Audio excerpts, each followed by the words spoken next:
আজকে শেয়ার করব বাচ্চাদের জন্য খুবই মজাদার একটা চিকেন রেসিপি। এখানে আমি নিয়েছি একটা চিকেন লেগ পিস, নিয়েছি আলু, গাজর আর ব্রকলি, পেঁয়াজ আর বাটার, এগুলো দিয়ে রান্নাটা করে ফেলবো। প্রথমেই চুলায় প্যানটা বসিয়ে দিলাম, সামান্য একটু গরম হয়ে আসলে এখন বাটার দিয়ে দিব। বাটারের পরিবর্তে ঘি ইউজ করতে পারেন। আসলে বাটার, ঘি এগুলো খুবই হেলদি ফ্যাট, বাচ্চাদের স্বাস্থ্যের জন্য খুব ভালো, সেই জন্য এগুলো বলি। আর আমিও যেহেতু ইউজ করি সেই জন্যই বলা। যদি পারেন চেষ্টা করবেন একটু এই টাইপের ফ্যাটটা যোগ করতে খাওয়া দাওয়ায়, তাহলে খুব ভালো হবে।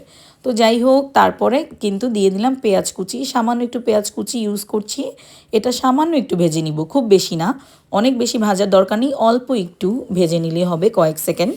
তারপরেই এখানে দিয়ে দিব আদা রসুন বাটা, যেহেতু চিকেন অবশ্যই আদা রসুন লাগবে।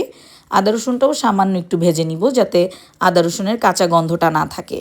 তারপরে এখন একটু পানি অ্যাড করে দিব যাতে আবার পোড়া লেগে না যায় আসলে পাতিলের সাথে, এবং দিয়ে দিব গোটা গরম মশলা, তেজপাতা, দারুচিনি, তারপরে দিয়ে দিলাম লং। এলাচের কথা ভুলে গিয়েছিলাম, আসলে এলাচটা দেওয়া হয়নি।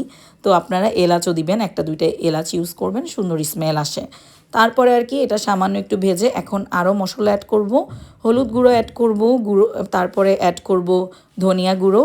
তারপরে এখন দিয়ে দিব লেগ পিসটা। লেগ পিসটা দিয়ে সামান্য একটু কষিয়ে নিব খুবই হালকা করে, মানে এই মশলাতে যাতে চিকেনটায় মশলাগুলো লাগে। আমি কোনো ধরনের লবণ ইউজ করছি না, সেই জন্য আসলে লবণ দিলাম না। আপনি যদি 1 বছরের পরও বাবুকে আলাদা রান্না করে খাওয়ান, সেক্ষেত্রে কিন্তু লবণ দিয়েও এইভাবে রান্না করে দিতে পারেন, বড় বাবুদেরকেও খেতে ভালো লাগবে। এখন একে একে আমি সবজিগুলো অ্যাড করে দিব। প্রথমেই আমি আলু আর গাজরটা অ্যাড করব, কারণ আলু গাজর সেদ্ধ হতে একটু সময় লাগে, সেজন্য চিকেনটার সাথেই দিয়ে দিলাম একসাথে, যাতে সব কিছু সেদ্ধ হয়ে যায়। একটু নেড়ে চেড়ে পানি অ্যাড করে দিব। আর ব্রকলিটা আমি এখন অ্যাড করব না, ব্রকলিটা অ্যাড করব যখন অনেকটা এটা খাবারটা সেদ্ধ হয়ে আসবে তখন, কারণ ব্রকলি আসলে সেদ্ধ হতে খুব কম সময় লাগে, সেই জন্য লাস্ট মোমেন্টেই ব্রকলিটা অ্যাড করলে ভালো, আস্তে আস্তে থাকে, সেক্ষেত্রে ফিঙ্গার ফুড দিতে সুবিধা হয়, মানে খুব বেশি গলে যায় না। সেই জন্য চাইলে এর সাথেও দিতে পারতেন বা আমিও পারতাম, এতে করে ব্রকলিটা গলে যেত, কিন্তু আমি চাচ্ছিলাম ব্রকলিটা একটু আস্তে আস্তে থাকুক যাতে আমার বাবুকে আমি ফিঙ্গার ফুড হিসেবে সার্ভ করতে পারি ভাতের পাশাপাশি। কিছুক্ষণ নেড়ে চেড়ে এখন আমি ঢাকনা দিয়ে দিব যাতে খুব ভালো করে রান্নাটা হয়ে যায় এবং মাংসটা ভালো করে সেদ্ধ হয়। বাচ্চার খাবার খুব ভালোভাবে সেদ্ধ হওয়াটা অনেক বেশি জরুরি।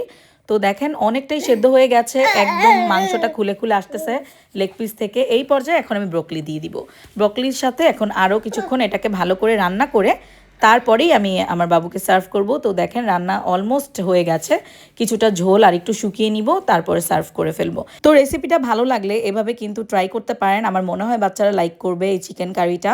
এই চিকেন কারিটা ভাত দিয়েও খাওয়া যায়, ভাত ছাড়াও খাওয়া যায়, কোনো সমস্যা নাই।